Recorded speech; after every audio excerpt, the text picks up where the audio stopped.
Okay, you guys know I like NXT. Most of you like NXT. Most people out there like NXT, and I come up here to sing its praises more than most. But this episode was fucking weird. Let's talk about it.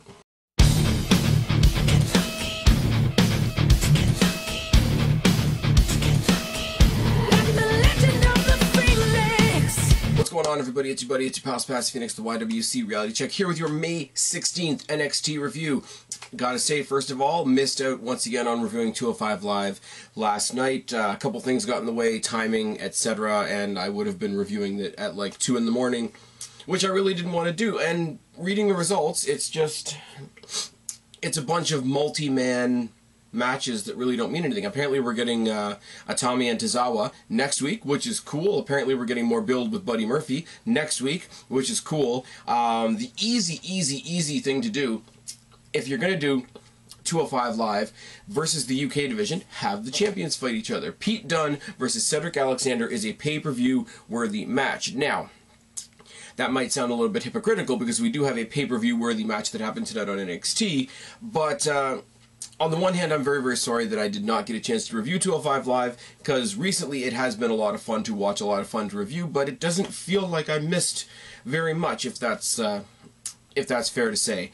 In other news, in other housekeeping, etc., if you are in the Greater Toronto area and you are going to the Raw and SmackDown on August 27th to 28th, come on out, hit me up on Twitter, I will be there. Say hi. At the Destiny shows, I had a couple people buy me a couple drinks at the last Destiny show Icons, which was a lot of fun. That was the, if you've seen my highlight videos, that was where Pete Dunne took on Marty Scurll, which was good, even though there was no final result. And apparently at the next Destiny show, we're going to see Fuck the Bucks, which I'm super happy about. You guys know how much I love the Bullet Club. Wannabe NWO bullshit. Oh, yes.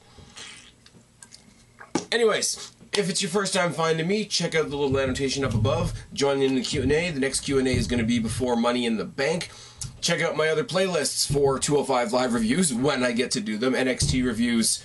Lost my train of thought. That really sucks. Oh, the Off the Cuff series, the Aftermath series. There's going to be an Aftermath for Money in the Bank weekend. Aftermath is typically for the Big Four, but seeing as they're trying to make Money in the Bank one of the Big Five, I guess we'll do an Aftermath. It'll be good. As I say, this show was very head-scratching. NXT's good.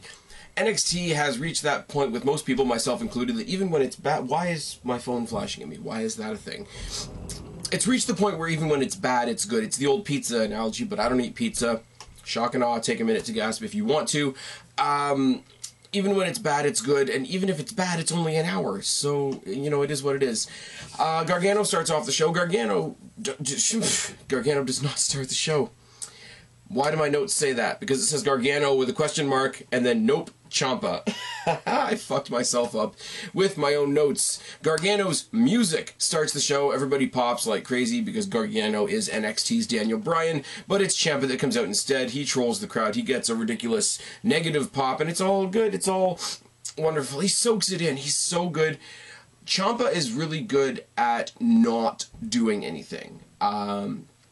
And that's important. When you got a heel, especially that's just done something really dastardly, you have to be really good at not doing anything and just letting the moment breathe. And Ciampa has taken that to not only his actions, but his response even when he enters the building, which is really good. He finally gets on the mic and proves that you can have a show that opens with a long promo and still have it be engaging. Raw and SmackDown should take notes. You all say Gargano beat me, but I won the war. I'm standing here. He's at home in the neck brace that I gave him. I broke his heart. I broke his mind. I broke his spirit. I broke his girlfriend. I broke his body. This, you know... He's gone, I'm here, I win. The crowd immediately responds with, you tapped out. Candice LeRae comes out, Candice Wrestling Chants Abound. She snatches the mic from Ciampa, and she plays she's almost overly sympathetic, but it's just under the line, so it's still passable. She, you know, who are you? Who have you become? I used to know you. I don't know who you are anymore, and I don't know who you've become. Why are you doing this? The only thing broken in this situation is you. And it's funny because after she dropped that line, there was a pause, and a guy in the front row, you go back and you watch the recording of NXT, as soon as she says the only thing in this situation that's broken is you, some guy in the crowd is like, Candice 1, you 0. Shout out to that guy. I'm pretty sure he was drunk. You're a monster, and no matter what you do now, no matter how much crap you talk, you're gonna go away at the end of the day knowing that Johnny is better than you. So then we get a dueling Johnny's better psycho killer chant. Ciampa says, you know what, he's half the man I am. That's what I can't read my writing, I swear.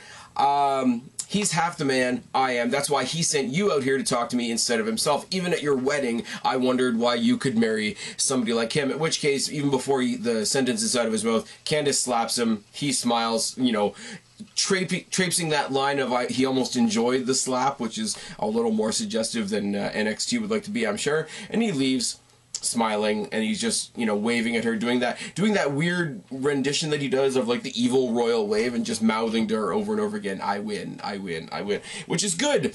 You know what's not good? Lacey Evans. Lacey Evans can get the fuck off my TV. They tried to give her new music. It still sucks. Her ring gear is atrocious. I don't care about her character.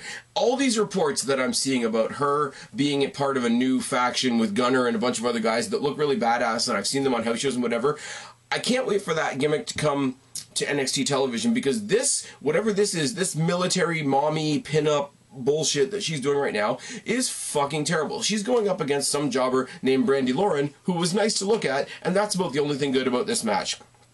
I wrote down what happened in the match, but it was crap. A second rope moonsault, and follow me on Twitter. I swear to God, follow me on Twitter, find out what I think of feminists. That's all I'm going to say. Her right hand punch, which is a standard punch in the face. You can't just say, oh, she got her with a mean right hand for the win. Her finishing move is the women's right. Fuck off. That's all I have to say. This match was crap. Evans is crap. I would love to see Brandi Lauren more, because as I say, she was nice to look at, and she was the only good thing about this match. And then, after that, we had something that should be really, really good. Should be. I'm a huge fan of Kairi Sane. Kairi Sane comes down as Evans is making her exit from the ring. She's doing that sort of like that cocky backwards walk where she's going up the ramp, but she's still like mocking towards the ring, waving towards the ring, waving at the crowd as they boo her, etc.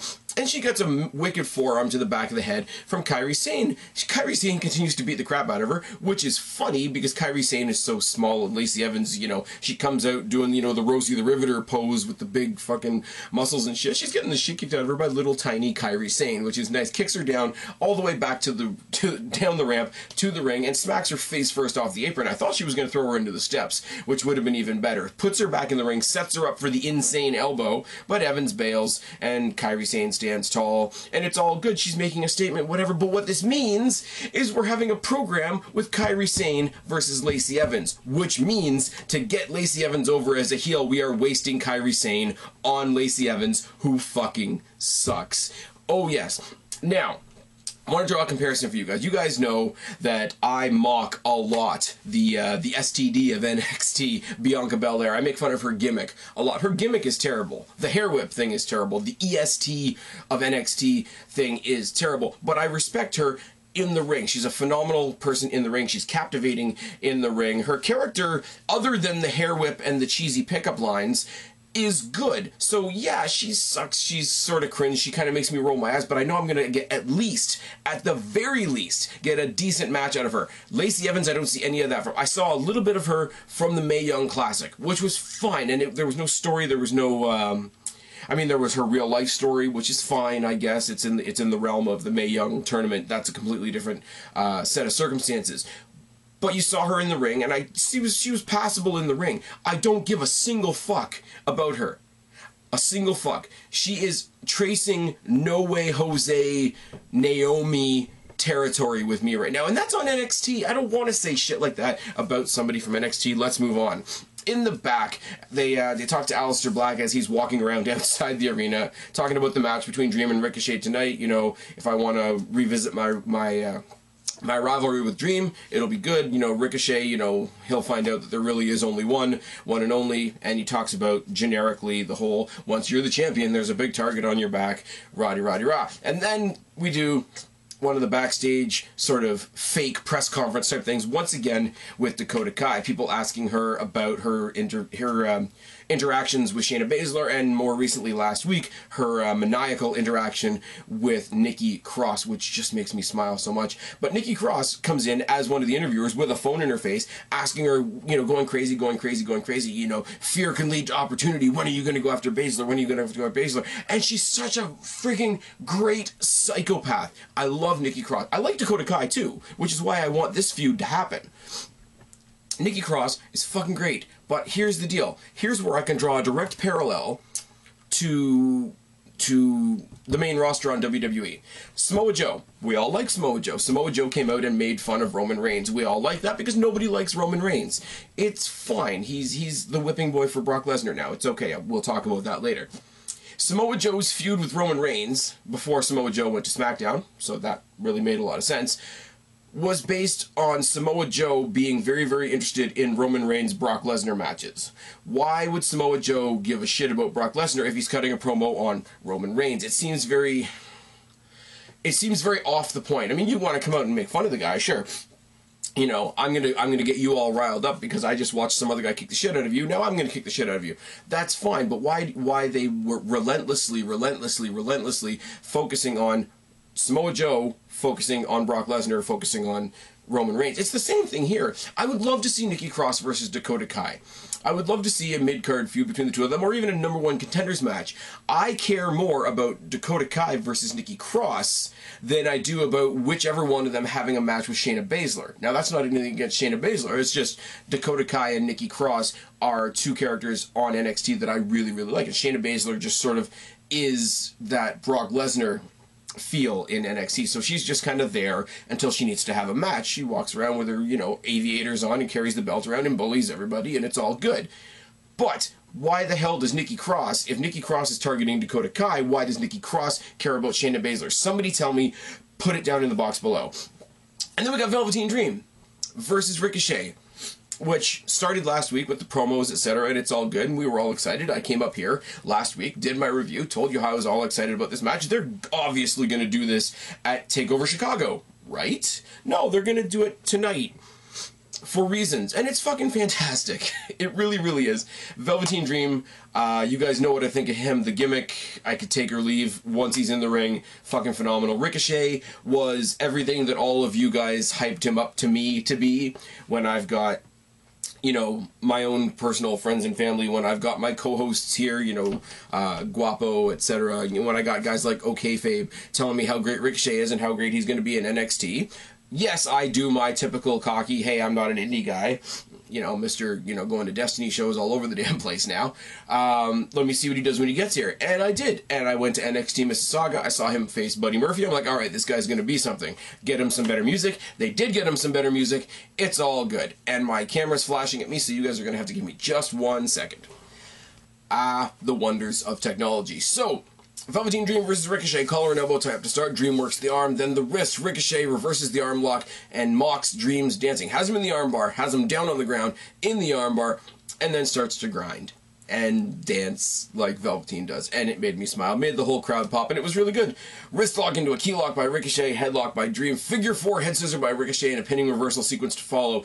Deep armbar by Ricochet, side headlock and an arm drag by Dream. 3-corner drop kick by Ricochet. Now, he's in the ring, goes off one rope, goes off the other rope, comes off the turnbuckle to Dream that was on the apron. It's all good. Back in the ring, they both land off. Each one of them tries to do something. Can't really figure out what either one of them were trying to do. I rewound it. I watched it twice. Can't figure it out. I'm admitting defeat on my part, but they both land in sort of a pose-off. Now, you guys know, especially with the high flyers, when both guys do like a really, really high-paced, rapid succession of maneuvers, and then they both stop, and they have that moment where they look around, and they get a generic pop from the crowd. Maybe some of them, if it's face versus face, they both do a handshake, etc.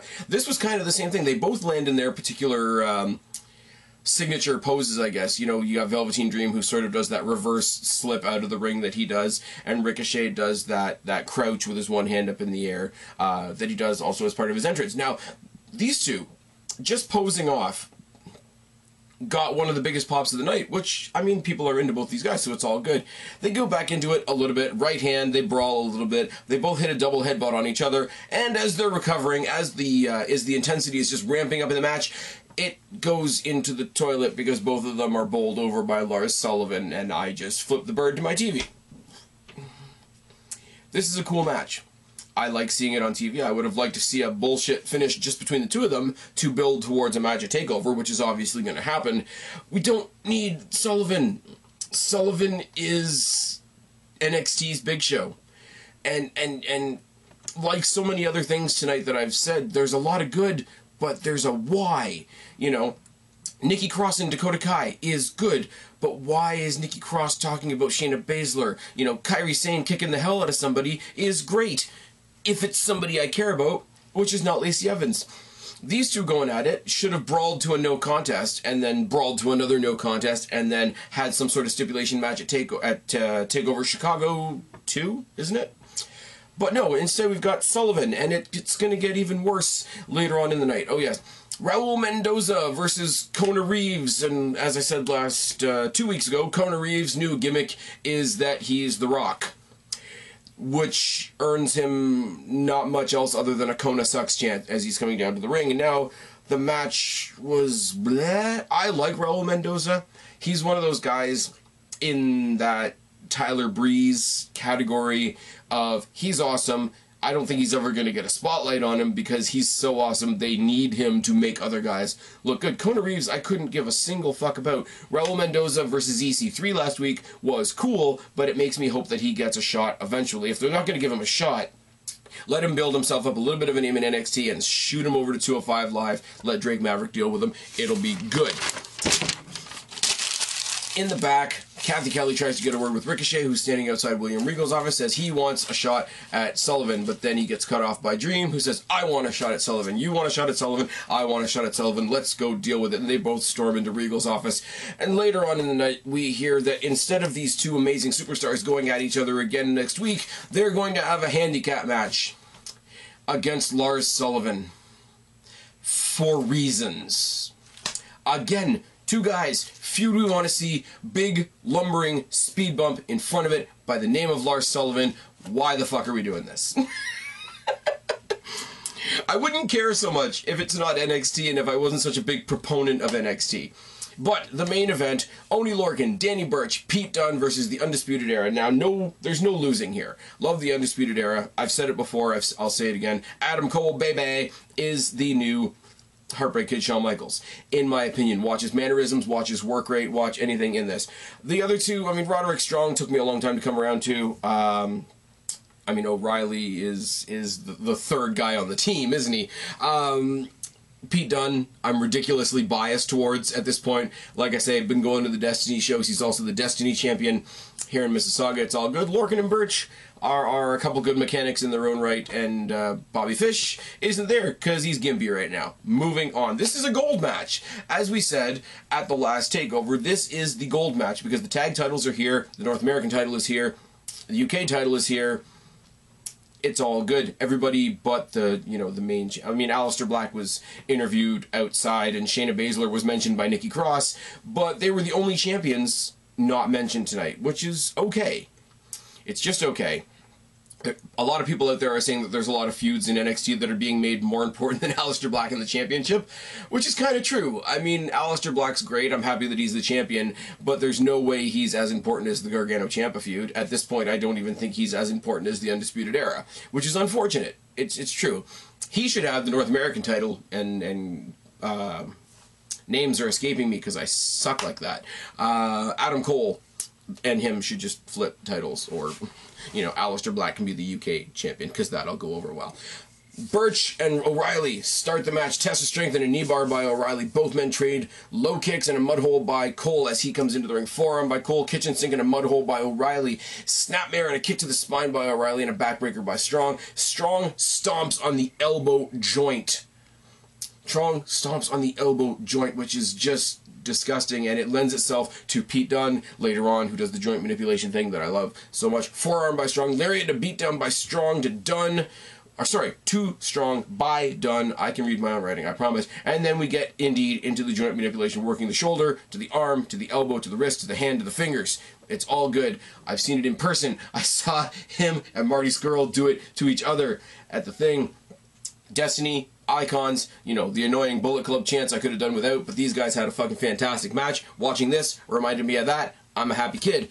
Mudhole Stomp by Strong, double teams by Strong and Cole. O'Reilly mauls Dunne in the corner in a Cobra Clutch by Strong. I was going to say Cobra Kai for some reason. I don't know why, but possibly because I was talking about Dakota Kai earlier, but now I'm rambling. Seated abdominal stretch by Strong, forearm by Dunne. Series of one-punch knockdowns by Lorcan. So now when Lorcan does a one-punch knockdown, are we going to call that the men's right? Oh, no, we're not, because it's 2018 and those don't exist. Over-under suplex and a neckbreaker by Lorcan. Suicide senton by Lorcan. Suicide senton by Lorcan is an underrated maneuver in his arsenal. Lariat by Burch. Right hand and an enziguri by Dunne. I made myself pop with the men's rights thing. That's terrible. Backbreaker by Strong. Ushigoroshi by Cole. Running boot by O'Reilly. And then we get into a sequence, which is fucking great for the babyfaces. All of them have submissions on at the same time. Crossface by Burch, single leg crab by Lorcan because he's from Boston. Hey, Boston crab. And a body scissor Kimura lock combination by Dunne. Dunne suplexes Cole out of the ring, which is nice, and the two tag teams go at it. O'Reilly and Strong, Burch, Lorcan, they have a little bit of a brawl, a little bit of a fisticuff, as they say. Double team DDT by Burch and Lorcan get the win for Burch, Lorcan, and Dunne, which leaves the question, when are they going to get a tag team title shot? When are they going to be recognized as a tag team for more than 1 week at a time? This was a great match. This was a fantastic match. If you could have paired this up with Ricochet and Velveteen Dream actually getting to finish their match, this would have been an excellent episode of NXT. But there's so much questionable shit on this show, it really does drive me nuts. This was a great match. The promo in the opening was great, but I'm going to leave you with this. How does Johnny Gargano look right now that he keeps sending his wife out to deal with Gargano? He's sent Aleister Black out, or sorry, to deal with Tommaso Ciampa, rather. He sent Aleister Black out there to deal with Ciampa. He sent Cassius Ohno. He didn't send them, but you get my point.